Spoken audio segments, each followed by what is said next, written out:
Pioner makka jo'xori urug'ining qopining orqa qismida gologrammasi bo'ladi. Shu gologramma orqali mahsulotni haqiqiyligini bilamiz. Pasol uchun.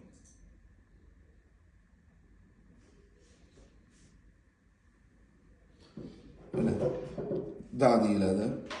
Bitta savolga ketadi, hattasiga da deyiladi. Ikkinchi punkt. Uchinchi punktga seriya raqami kiritiladi.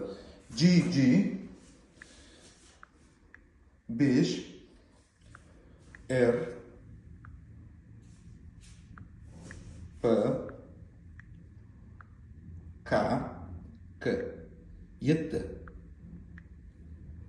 Proversiyani bosiladi. Ana aktivirandi, ya'ni faollashdi.